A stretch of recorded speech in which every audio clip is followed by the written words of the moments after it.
ధన్యవాదాలండి. సీనియర్ నాయకులు గౌరవనీయులైనటువంటి హనుమంతరావు గారు, ఇందాకనే మాట్లాడలేరు కృష్ణయ్య గారు, తర్వాత సభలో ఉన్నటువంటి అందరికీ కూడా నమస్కారాలు. వంశీ కృష్ణ ఇంకా ఆయన మిత్రులు కూడా అందరు కలిసి ఈ యొక్క కార్యక్రమాన్ని ఏర్పాటు చేయడం జరిగింది. ముఖ్యంగా మేము కూడా ఒకప్పుడు జూనియర్ అడ్వకేట్స్, మీ అందరం కూడా ఎవరైనా మొదలుపెట్టినప్పుడు జూనియర్ అడ్వకేట్గానే మొదలు పెడతారు. ఆ జూనియర్ అడ్వకేట్స్కి ఉండే ఇబ్బందులు ఏంటో, కష్టాలు ఏంటో, ప్రాబ్లమ్స్ మాకు కూడా కొంత తెలుసు, అంటే అనుభవపూర్వకంగా తెలుసు మాకు. కాబట్టి మీ సమస్యలు మేము అర్థం చేసుకోగలుగుతాం. అంటే మీ డిమాండ్స్ ఉన్నాయి. 15,000 కదా, 15,000 రూపాయలు స్టైఫండ్ ఇవ్వాలనేది ఒక డిమాండ్ ఉంది. మరి వాళ్ళ అనేక మందికి ఏవైతే ప్రభుత్వం ఆర్థికంగా సాయం చేస్తున్నదో, మరి అప్కమింగ్ సిటిజన్స్, వీళ్ళు ఇంటెలెక్చువల్స్, సమాజంలో ఒక మంచి పాత్ర నిర్వహించేటటువంటి న్యాయవాదులు వీళ్ళు. మరి వీళ్ళలో ఆర్థిక పరమైన ఇబ్బందులు ఇనీషియల్ స్టేజ్లో ఎదుర్కొంటుంటారు ప్రతి ఒక్కరు కూడా. కాబట్టి ప్రభుత్వాలు ఈ విషయంలో సానుభూతితో ఆలోచించి, రాష్ట్ర ప్రభుత్వం కూడా ఈ విషయంలో సానుభూతితో ఆలోచించి, హనుమంతరావు లాంటి పెద్దల యొక్క సజెషన్స్ తీసుకొని వాళ్ళు ఓ సరైన నిర్ణయాలు చేయాలని చెప్పేసి మీ అందరి తరఫున నేను కూడా కోరుతున్నాను, రాష్ట్ర ప్రభుత్వాన్ని అడుగుతున్నాం. అదేవిధంగా మిగతా మీ డిమాండ్స్ ఏవైతున్నాయో అవి, వాటి గురించి కూడా ప్రభుత్వం పరిశీలించాలని చెప్పేసి కోరుతా ఉన్నాం. అయితే మిత్రులారా, ఎక్కడైనా కానీ విషయం ఏంటంటే మీ ఇండివిజువల్ కృషి, మీరు వ్యక్తిగతంగా ఏమనుకుంటున్నారు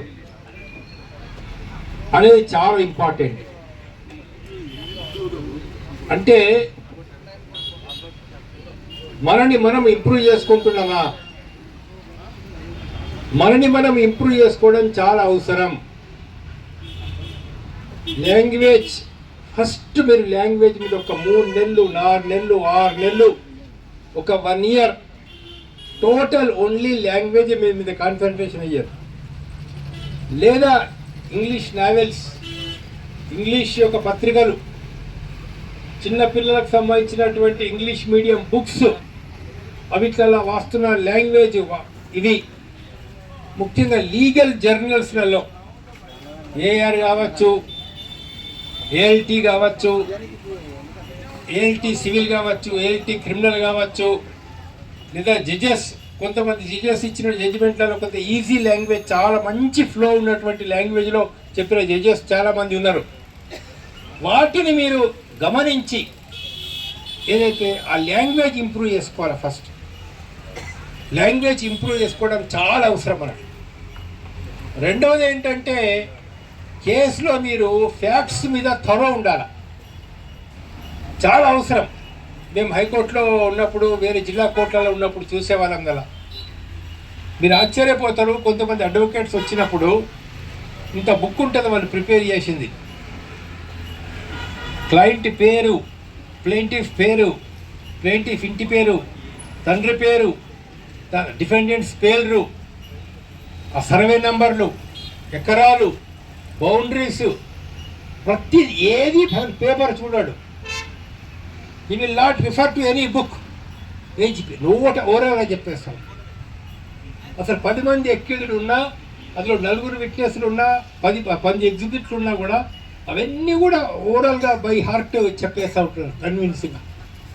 అటువంటి ఒక పట్టుదల, ఒక మెమొరీ పవర్ మనం జ్ఞాపకం చేసుకోవాలి. అండ్ ఒకవేళ మీరు అంత మెమొరీ పవర్ లేకుండా పేపర్ మీద రాసుకున్నా కూడా మనం చెప్పదలుచుకున్నది ఏ పాయింట్ ఫస్ట్ చెప్పాలా, ఏ పాయింట్ తర్వాత చెప్పాలా, ఫస్ట్ 2 నిమిషాలు 3 నిమిషాలు జడ్జి కాన్సన్ట్రేషన్ ఉంటుంది. ఫస్ట్ 3 మినిట్స్లో కనుక మీరు కన్విన్సింగ్ చేయగలిగితే అతన్ని, అంటే మీ వెనకాల వస్తాడు రావాలా, సార్ ఇది ఇట్లా ఉంది, ఈ క్వశ్చన్ ఇట్లా ఉంది, ఇది ఇట్లా ఉంది, దీని గురించి మీరు ఆలోచించాలా, అని తర్వాత ఫ్యాక్ట్స్ మనం చెప్తా పోతా ఉంటే ఫాలో అవుతున్నారు. వాళ్ళు ఏదైనా ప్రశ్నలు వేసినా కూడా మనం దాన్ని కన్విన్సింగ్ ఆన్సర్ చెప్పడం, లేదా ఇమ్మీడియట్గా మనతో జడ్జి గారు డిఫర్ అయితే ఎప్పుడే కొట్టేపరంతో కొట్లాడకుండా కొన్ని వేరే విషయాలు చెప్తూ మళ్ళా ఆయన ఎక్స్ప్రెస్ చేసిన డౌట్లు క్లారిఫై ఎట్లా చేయాలా అనే దానికి మీరు కాన్సన్ట్రేషన్ ఇవ్వాలా. రెండో విషయం, మా ఎక్స్పీరియన్స్ అనుకోండి అందులో, లేదా జనరల్ యూనివర్స్లో ఉన్న ఎక్స్పీరియన్స్ విశ్వంలో ఉన్నది ఏంటంటే, నేను సార్ని గౌరవిస్తే సార్ నన్ను గౌరవిస్తాడు, నేను అతన్ని ప్రేమగా చూస్తే అతను నన్ను ప్రేమగా చూస్తాడు. లోకంలో మనం ఇతరుల పట్ల ప్రేమగా ఉంటే, గౌరవంగా ఉంటే, ఇతరులు మన పట్ల ప్రేమగా ఉంటారు. దయచేసి మీరు మీ దగ్గరికి వచ్చిన క్లయింట్ల పట్ల మీరు ప్రేమగా ఉండండి. మీ దగ్గరికి వచ్చిన ముఖ్యంగా పేద క్లయింట్ ఎవరైతే వస్తారో అలా కొంచెం సానుభూతి వాళ్ళకి చూపించి వాళ్ళ సమస్య ఏంటో విని, మనం ఎట్టి పరిస్థితుల్లోనూ వాళ్ళకు న్యాయం చెయ్యాలని చెప్పేసినటువంటి తపన మీ లోపల ఉండాలి. ఆ కాన్షియస్ని మీకుంటే, ఆ తపన మీకుంటే, ఆ పట్టుదల మీకుంటే, ఆ యొక్క ఉద్రేకం మీకున్నట్లు న్యాయం చేయాల్సిన దీనిలో అనే కోరిక కనుక మీకున్నట్లయితే మిమ్మల్ని కష్టపడేటట్లు చేస్తుంది. మాకు ఇప్పటికి జ్ఞాపకం, ఒక కేసులో 78 మంది ఆదివాసీ ట్రైబల్స్ అందరు జైల్లో ఉన్నారు. 1981-82 మేట. వాళ్ళు 3 నెలల తర్వాత ఒక లెటర్ రాశారు నాకు. ఇంతకుముందు ఎవరో ఒక అడ్వకేట్కు కొద్దిగా డబ్బులు ఇచ్చినాం సార్, కానీ మాకు న్యాయం జరగలేదు, 4 నెలల నుంచి జైల్లో ఉన్నాం, మనం మీరు విడుదల చేయించారా. జస్ట్ ఒక లెటర్ పట్టుకొని నేను ఆసిఫాబాద్కి పోయి అక్కడ నుంచి ఎఫ్ఐఆర్ కాపీ, రిమాండ్ రిపోర్ట్స్ అన్ని తీసుకొచ్చి పిటిషన్ ఫైల్ చేసినాం. అవన్నీ వివరాలు కాదు, కానీ ఒకానొక దశలో ఏమైపోయిందంటే నేను ఇచ్చిన ఆర్గ్యుమెంట్కు కన్విన్స్ అయిపోయి జడ్జి గారు బెయిల్ ఇవ్వడానికి రెడీ అయిపోయారు. ఆయన ఓవరాల్గా just 5,000 rupees with 2 sureties or 10,000 rupees with 2 అని అంటే పీపీ లేదు sir, dacoity case 10,000 with 2 sureties ఇవ్వాలి. వాళ్ళందరూ ట్రైబల్స్. 10,000 విత్ 2 షూరిటీస్ అంటే సాధ్యం కాదు. నేను జడ్జి గారిని ఒక రిక్వెస్ట్ చేసిన, సార్ ఫర్దర్ ఆర్గ్యుమెంట్ రేపు చేస్తాను అని. సార్ మీరు బెయిల్ ఇస్తా అంటే మన రేపు అడుగుతున్నాం ఏంటన్నాడు.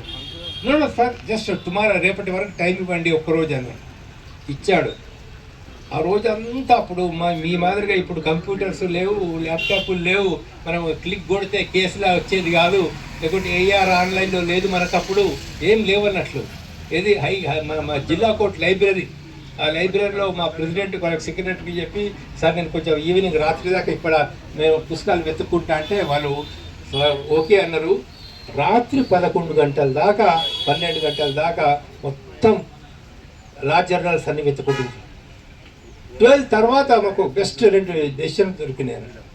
పూరెస్ట్ ఆఫ్ ద పూర్ అయితే పర్సనల్ బాండ్ మీద రిలీజ్ చేయాలా అని సుప్రీంకోర్టు ఇచ్చిన judgment, Motilal versus state of Madhya Pradesh, అప్పుడు 1980ది అదొక జడ్జిమెంట్ దొరికితే అది తీసుకెళ్ళి అది జడ్జి గారి ముందు మేము పెట్టేసి ఆ 3 నెలలు ట్రైబల్స్ అని తీసుకొచ్చి ఎదురుగుండలో పెట్టాం. చొక్కా లేదు, లేడీస్ వాళ్ళందరూ స్టూడెంట్స్ అని వాళ్ళ పరిస్థితి, ఒక్కొక్కళ్ళు 10,000 విత్ 2 షూరిటీస్ ఇవ్వగలరా అంటే ఇంకా వాళ్ళు జైల్లో ఉండాల్సిందే. కన్విన్సింగ్గా మనం ఆర్గ్యూ చేసినప్పుడు దానిలో ఎంత అంటే అంత పెద్ద కేసులో 78 అక్యూజ్డ్ పర్సన్స్కి ఆయన పర్సనల్ బాండ్ మీద ఇచ్చేసాడు, అందరినీ కూడా రిలీజ్ చేస్తున్నాడు. సో ఎన్నో సక్సెస్లు అయినట్టున్నారు. ఇక్కడ అంటే వరంగల్ హన్మకొండ మధ్యన పాల సముద్రం 21 acres of government land, 21 acres of government land ఒక పెద్ద లీడర్ ల్యాండ్ గ్రాబింగ్ చేస్తే దాన్ని మేము గవర్నమెంట్తో ఫైట్ చేసి ల్యాండ్ గ్రాబింగ్ స్పెషల్ కోర్టులో అనుకూలంగా ఆర్డర్ ఇచ్చాం. అంటే నేను ఎందుకు చెప్తున్నట్టు ఇది అంటే, నేనేదో మా కోసం అని కాదు చెప్పేది, ఒక పట్టుదల, రాత్రి దాకా పనిచేయడం, 12 గంటల దాకా దాన్ని స్టడీ చేయడం, క్లయింట్కి న్యాయం చేయాలని చెప్పడం. కోర్టు 10:30కి స్టార్ట్ అయితే నువ్వు 12 గంటలకు పోతే ఏమిటిది కాదు. కోర్టు 10:30 స్టార్ట్, 10:15 కల్లా నువ్వు అక్కడ ఉండాలా, 10:20 కల్లా నువ్వు అక్కడ ఉండాలా. నేను డెవలప్ కావాలి అనేటటువంటి జిజ్ఞాస నీకు ఉన్నప్పుడు ప్రజల గురించి పట్టించుకో, కార్మికుల గురించి పట్టించుకో, ఎస్సీ ఎస్టీ బీసీలో ఉన్న పేదవాళ్ళ గురించి పట్టించుకో, వాళ్ళ గ్రామంలో సమస్యలు ఉన్నప్పుడు వాళ్ళ దగ్గరికి పో. ల్యాండ్ ఎక్విజిషన్ ఇష్యూస్ ఉన్నాయి, ఇప్పుడు ఎన్నో వస్తున్నాయి ల్యాండ్ ఎక్విజిషన్ ఇష్యూస్. ఎన్నో నేరేళ్ళ దళితుల మీద దాడులు జరిగినాయి. అలాంటి ఇష్యూస్లలో వాళ్ళు మీ దగ్గరికి మీరు రావాల్సిన అవసరం లేదు, మీరే వాళ్ళ దగ్గరికి పోవాలా, విలేజెస్కి మీరే వాళ్ళతో మాట్లాడాలా. ఓ కార్మికులందరూ చేస్తున్నారు దానిలో ఇష్యూస్ మీద. ఇప్పుడు ఇందాక చెప్పినట్లు ఆ టీచర్స్కు జీతాలు లేవు, ఏమి లేవు, కొంతమందికి ఎన్నో రోజుల నుంచి వాళ్ళు ఇబ్బంది సఫర్ అవుతున్నారు.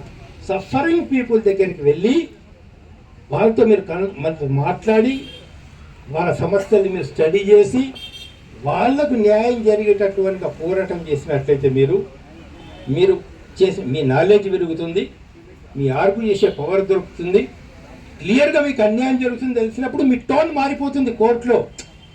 క్లియర్గా మీరు జస్టిస్ కోసం ఫైట్ చేస్తున్నారు అన్నప్పుడు మన టోన్ మారిపోతుంది, మనం చెప్పే పద్ధతి కూడా మారిపోతుంది అర్థం. ఎందుకు న్యాయం కోసం నువ్వు చెప్తున్నావు, కరెక్ట్గా నువ్వు చెప్తున్నావు కాబట్టి అట్లా మీరు చేయాలని చెప్పి చెప్తూ ఒకే ఒక చిన్న 1 సెకండ్ ఏంటంటే, దయచేసి నమ్ముకున్న క్లయింట్కు ఎవరూ మనం మోసం చేయొద్దు. అది మట్టుకు నమ్ముకున్న క్లయింట్ నీకు డాక్యుమెంట్స్ ఇస్తాడు, దానిలో దయచేసి ఆ డాక్యుమెంట్స్ కానీ ఇంకోటి కానీ ప్రిజర్వ్ చేసుకోండి. మనం ఇంకొకరు దోఖా చేయకపోతే భగవంతుడు కూడా మనకు దోఖా చేయడు. Thank you very much sir.